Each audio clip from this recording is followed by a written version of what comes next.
வணக்கம். மாலை முரசு செய்திகளை விரிவாக பார்ப்பதற்கு முன் தலைப்புச் செய்திகளை பார்க்கலாம். டெல்லியில் பிரதமர் மோடி தலைமையில் இன்று கூடுகிறது அனைத்துக் கட்சி கூட்டம். மத்திய பட்ஜெட்டில் இடம்பெற வேண்டிய அறிவிப்புகள், எதிர்க்கட்சிகளின் ஒத்துழைப்பு உள்ளிட்டவை குறித்து விவாதம்.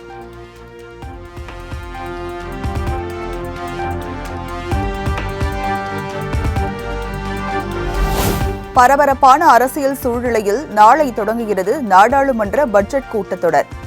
இரு அவை உறுப்பினர்களும் பங்கேற்கும் கூட்டுக் கூட்டத்தில் குடியரசுத் தலைவர் திரௌபதி முர்மு உரையாற்றுகிறார்.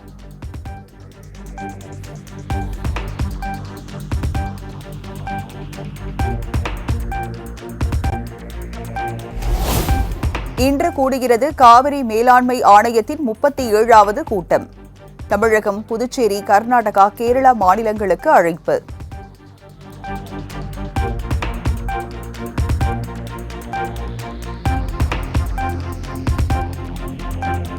வகுப்பு வாரிய சட்டத்திருத்த மசோதா அறிக்கையை இறுதி செய்தது நாடாளுமன்ற கூட்டுக்குழு. எதிர்க்கட்சிகளின் எதிர்ப்பையும் மீறி வகுப்பு வாரிய திருத்த மசோதா இறுதியானது.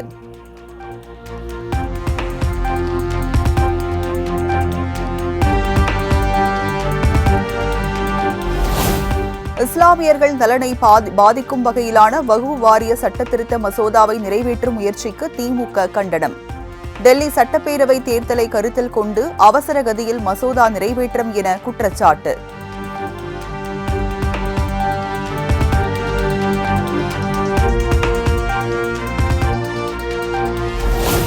யுஜிசியின் வரைவு விதிகளை திரும்பப் பெற நாடாளுமன்றத்தில் வலியுறுத்தப்படும் என திமுக எம்பிக்கள் கூட்டத்தில் தீர்மானம். டெல்லியில் திமுக எம்பிக்கள் பிப்ரவரி 6ஆம் தேதி போராட்டம் நடத்துவார்கள் என்றும் அறிவிப்பு.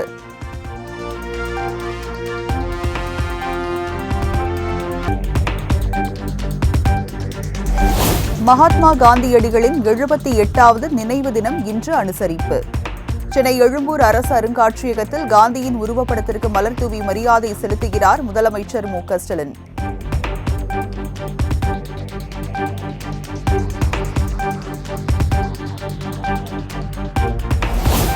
பிப்ரவரி 6, 7 தேதிகளில் நெல்லை மாவட்டத்தில் ஆய்வு பணிகளை மேற்கொள்ள உள்ளதாக முதலமைச்சர் மு.க. ஸ்டாலின் அறிவிப்பு. ஒவ்வொரு மாவட்டத்திலும் வெளிப்படும் நம்பிக்கையின் தொடர்ச்சியாக களப்பணியை தொடர்வதாக தொண்டர்களுக்கு கடிதம்.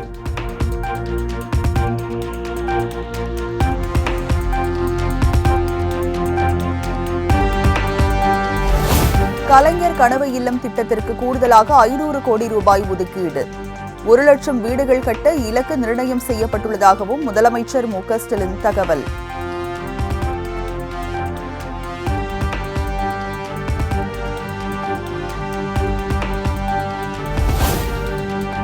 தமிழக வெற்றிக் கழகத்தில் 2ஆம் கட்டமாக 19 மாவட்ட செயலாளர்களின் பட்டியல் வெளியீடு. தேர்வு செய்யப்பட்டவர்களுக்கு சான்றிதழ் மற்றும் வெள்ளி நாணயம் வழங்கினார் தமிழக வெற்றிக் கழக தலைவர் விஜய்.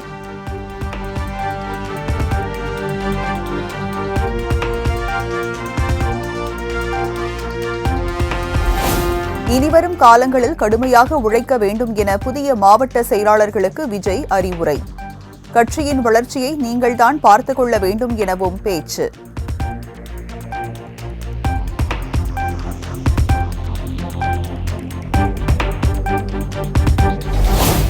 தமிழக வெற்றிக் கழக தலைவர் விஜயுடன் ஆதவ் அர்ஜுனா சந்திப்பு. சுமார் 1 மணி நேரம் நடைபெற்ற பேச்சுவார்த்தையில் பல்வேறு முக்கிய விவகாரங்கள் குறித்து ஆலோசிக்கப்பட்டதாக தகவல்.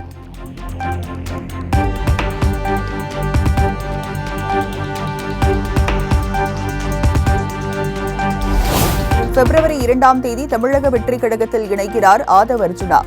தமிழக வெற்றிக் கழகத்தின் அரசியல் ஆலோசகராக பணியாற்ற உள்ளதாக தகவல்.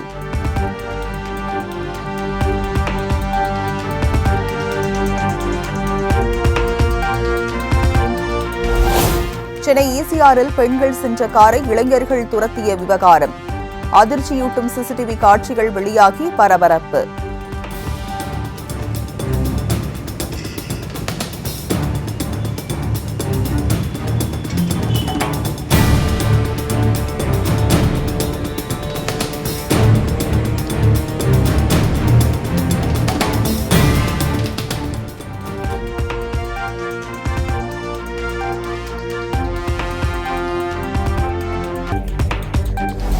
சென்னை காணத்தூர் பகுதியில் இரவு நேரத்தில் காரில் சென்ற பெண்களை துரத்தி அச்சுறுத்திய விவகாரம். இளைஞர்கள் மீது 5 பிரிவுகளின் கீழ் வழக்கு பதிவு செய்து போலீசார் விசாரணை.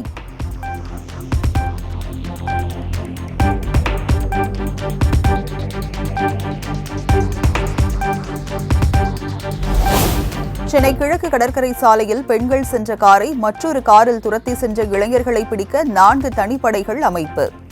ஆண்கள் சென்ற காரை உரசிவிட்டு மன்னிப்பு கூட கேட்காமல் சென்றதால் துரத்தி சென்றதாக போலீசாரின் முதற்கட்ட விசாரணையில் தகவல்.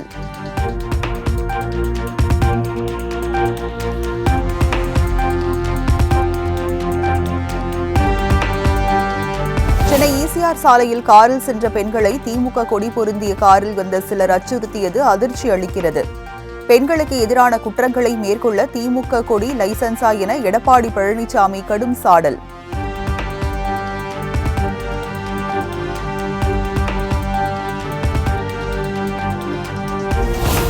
சென்னை ஈசிஆரில் பெண்களுக்கு பாதுகாப்பில்லை என பாஜக மாநில தலைவர் அண்ணாமலை பேட்டி. பெண்களை இளைஞர்கள் துரத்தி சென்ற வீடியோ சுட்டிக்காட்டி குற்றச்சாட்டு.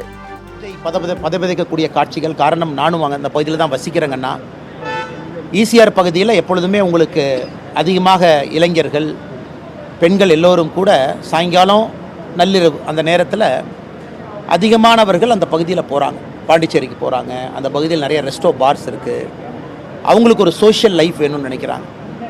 ஆனால் எப்பொழுதுமே ஈசிஆர் பகுதியில் நானும் பார்த்தது சரியான பாதுகாப்பு எப்பொழுதுமே அங்கே இருக்காது. காலையில் அதிகாலையில் நள்ளிரவில் பல நேரத்தில் போகும்பொழுது நானே யோசிப்பேன், எனக்கு திமுக கட்சியினுடைய கொடி போட்ட ஒரு காரில் அந்த பெண்ணுகிட்ட மிக மோசமாக நடந்து கொள்ளக்கூடிய அந்த வீடியோ, அந்த பதிவாகி இருக்கக்கூடிய அந்த வீடியோவை நம்ம பார்க்குறோம். தமிழ்நாட்டில்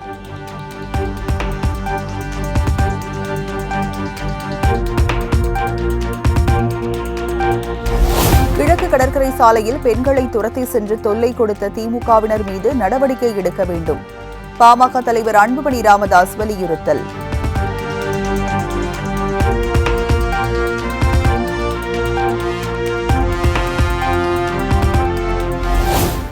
திராவிடம் என்பது கட்டுக்கதை, நம்ப வைத்த போலி கோட்பாடு. திராவிட முன்னேற்றம் என்பது திருடர்களின் முன்னேற்றம் என நாம் தமிழர் கட்சி ஒருங்கிணைப்பாளர் சீமான் கடும் தாக்கு.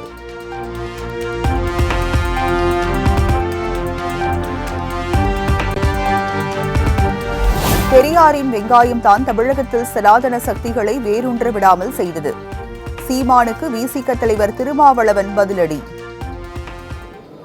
அந்த வெங்காயம்தான் 50 ஆண்டுகளுக்கு மேலாக தமிழ்நாட்டில் சனாதன சக்திகளை வேரூன்ற விடாமல் தடுத்துக் கொண்டிருக்கிறது. பெரியாருடைய அந்த வெங்காயம்தான் இன்றைக்கும் சனாதன சக்திகளை தமிழ்நாட்டுக்குள்ளே நுழைய விடாமல் விரட்டி அடித்துக் கொண்டிருக்கிறது என்பதை அவரை போன்றவர்கள் புரிந்து கொள்ள வேண்டும்.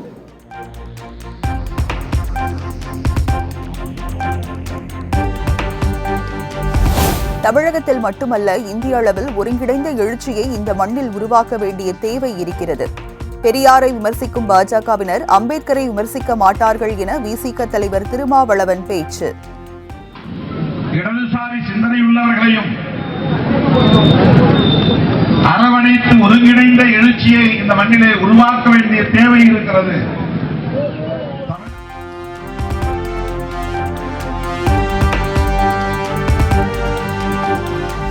பெரியாரை நீக்கிவிட்டு இங்கு அரசியல் செய்ய முடியாது என்பதால் சீமான் பெரியாரை கையில் எடுத்துள்ளார். சீமானை சீண்டிய நடிகர் பார்த்திபன். நீக்கிட்டு இங்க நம்ம அரசியல் ஒண்ணு இல்லை, அதனால தான் அவரும் பெரியாரை வச்சுட்டு தான் அந்த அரசியல் பண்ணுறாரு. அது ப்ளஸ்ஸா மைனஸாங்கிறது வேறு விஷயம். இப்போவும் நம்ம அரசியல் பண்ணுறதுக்கு பெரியார் தேவைப்படுறாரு இல்லைங்களா? அப்போ அவர் எவ்வளோ பெரிய பெரியார்.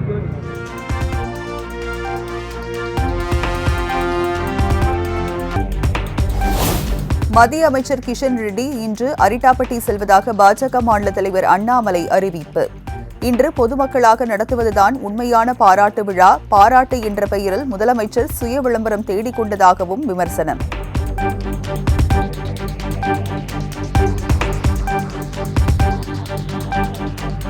சிவகங்கை சோழபுரம் பகுதியில் உள்ள கல்லூரிகளில் அரசு பேருந்துகள் நின்று செல்கின்றன. இணையத்தில் வெளியாகும் தகவல்கள் உண்மைக்கு புறம்பானது என அமைச்சர் சிவசங்கர் விளக்கம்.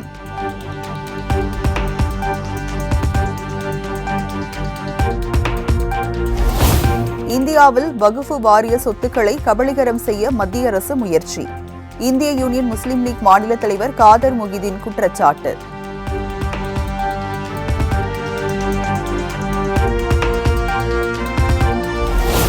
ஆட்டோ சங்கங்கள் தனிச்சையாக கட்டணத்தை உயர்த்த முடியாது என தமிழ்நாடு அரசு விளக்கம். புகார் வந்தால் நடவடிக்கை எடுக்கப்படும் எனவும் எச்சரிக்கை.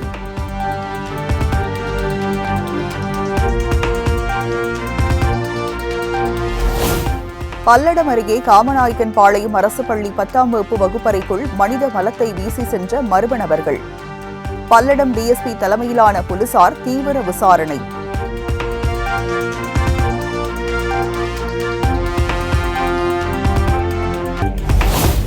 வேங்கை வயல் விவகாரத்தில் நீதிமன்றங்களை அரசியல் மேடையாக்க முயற்சிக்க வேண்டாம். உண்மை குற்றவாளிகளை கண்டுபிடிக்க வலியுறுத்தி போராட்டம் நடத்த அனுமதி கோரி தாக்கல் செய்த மனு மீது உயர்நீதிமன்ற மதுரை கிளை நீதிபதிகள் காட்டம்.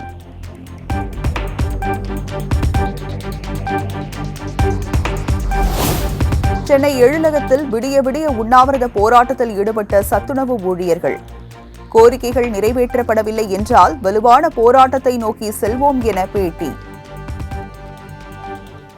அடுத்த கட்ட நடவடிக்கை மாநில செயற்குழு கூடி திட்டமிட்டு அது பின்பு வர ஒரு வலுவான போராட்டத்தை நோக்கி செல்வோம்.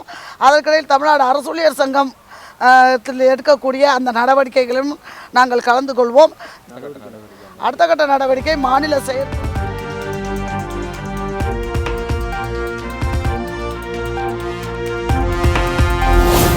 இலங்கை சிறையில் இருந்து விடுவிக்கப்பட்ட 6 மீனவர்கள் சென்னை வருகை. மீனவர்கள் மீது துப்பாக்கிச்சூடு நடத்துவதை தடுக்க வேண்டும் என வலியுறுத்தல். ஆனால் இலங்கை கடற்படை இந்த சுடுறதை மட்டும் இப்போ விட சொல்லுங்கள். இப்போ அது மாதிரி ஒரு இது பண்ணியிருக்காங்க.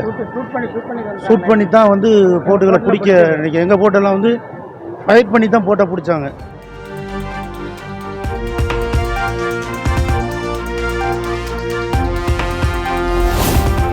கோவையில் தம்பதி ஆணவ கொலை செய்யப்பட்ட வழக்கில் குற்றவாளிக்கு தூக்கு தண்டனை விதிப்பு. கோவை SC/ST சிறப்பு நீதிமன்ற நீதிபதி விவேகானந்தர் பரபரப்பு தீர்ப்பு.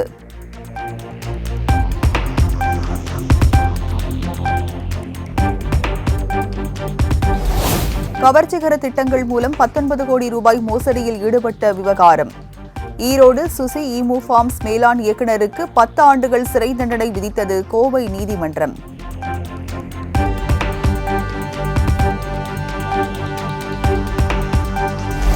சிங்கப்பூரில் இருந்து திருச்சிக்கு விமானத்தில் கடத்தி வரப்பட்ட 22 லட்சம் ரூபாய் மதிப்பிலான தங்க நகைகள் பறிமுதல். வான் நுண்ணறிவு பிரிவு அதிகாரிகள் தீவிர விசாரணை.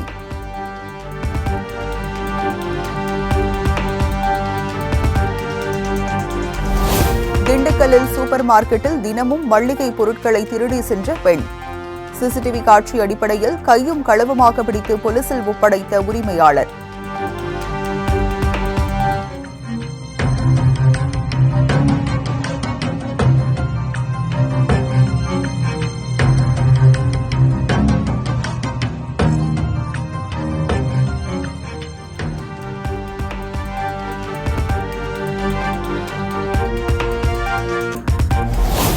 நெல்லை நெல்லையப்பர் கோயிலில் வெகு விமர்சையாக நடைபெற்ற பத்ரதீப திருவிழா. ஆயிரக்கணக்கான பக்தர்கள் பங்கேற்று சாமி தரிசனம்.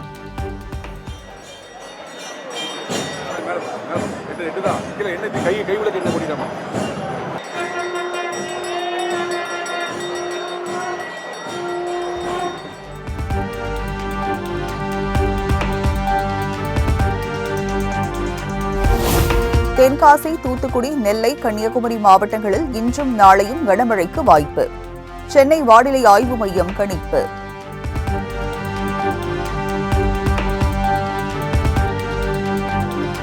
நாட்டின் 76வது குடியரசு தின விழா நிறைவை அடுத்து விமர்சையாக நடைபெற்ற முப்படைகள் பாசறை திரும்பும் நிகழ்ச்சி. டெல்லி விஜய் சதுக்கத்தில் நடைபெற்ற பாரம்பரிய விழாவில் குடியரசுத் தலைவர், பிரதமர் உள்ளிட்டோர் பங்கேற்பு.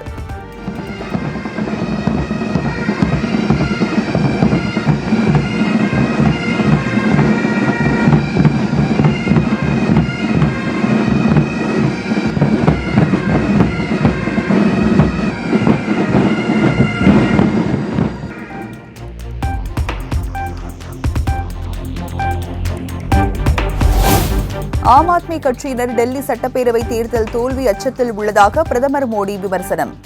யமுனையில் விஷம் கலக்கப்படுவதாக அரவிந்த் கெஜ்ரிவால் கூறியதை சுட்டிக்காட்டி பேச்சு.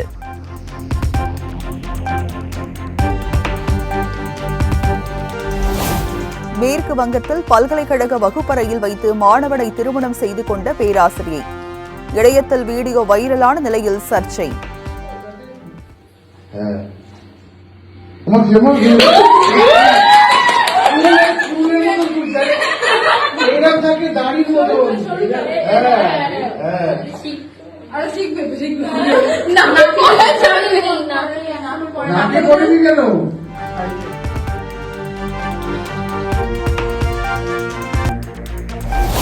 அதிபர் டிரம்ப் அழைப்பை ஏற்று பிப்ரவரி 4ஆம் தேதி அமெரிக்கா செல்கிறார் இஸ்ரேல் பிரதமர் Benjamin Netanyahu.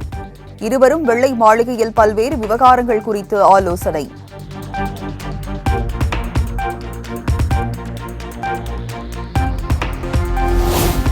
Indian super league கால்பந்து தொடரில் நார்த் ஈஸ்ட் யுனைடெட் அணி வெற்றி. 4-1 என்ற கணக்கில் ஹைதராபாத் அணியை வீழ்த்தி அசத்தல்.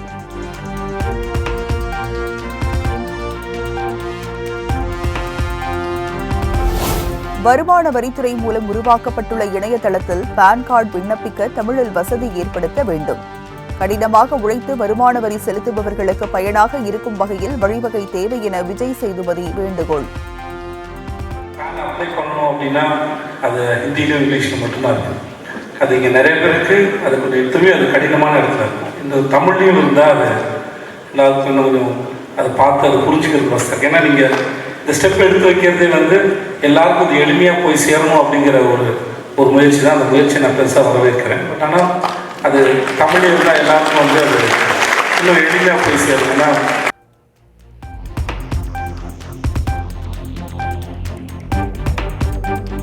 திரைப்படங்களின் வெளியீடுகள் ஒருவரிடம் அல்ல, ஒரு பெரிய கூட்டத்திடம் சிக்கியுள்ளது. நடிகர் சமுத்திரகனி பரபரப்பு குற்றச்சாட்டு. யாரோ ஒரு ஆள்கிட்ட சிக்கிட்டு இருக்குன்னு நினைக்கிறீங்களா? ஒரு ஆள்கிட்ட சிக்கலைண்ணே, அது ஒரு பெரிய கூட்டமாகவே இருக்கு. ஒரு ஆள்கிட்டலாம் சிக்கலை, அது ஒரு பெரிய கூட்டமாக இருக்குது. நமக்கு தெரிய மாட்டேங்குது. என்னென்னா நம்ம வியாபாரி இல்லைல்ல, அது வேற ஒரு உலகமாக இருக்குது. இது நம்ம நான் என்னென்னா இந்த இவர் கூட நிறையா பேசுவார். இந்த இங்கே பார்த்தேன், அவரை பார்த்தேன், இவரை பார்த்தேன். எனக்கு யாரையுமே எனக்கு தெரியாது. நம்ம வேலை பார்க்க தெரியும், எடுக்கிறது. அதனால தான் படம் எடுக்கிறதே நிறுத்தணும்.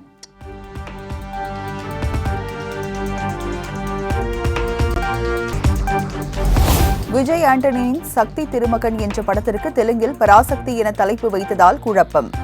சிவகார்த்திகேயன் படத்திற்கும் பராசக்தி என பெயர் சூட்டப்பட்ட நிலையில் விஜய் ஆண்டனி படத்திற்கும் அதே பெயர் வைத்ததால் ரசிகர்களிடையே குழப்பம்.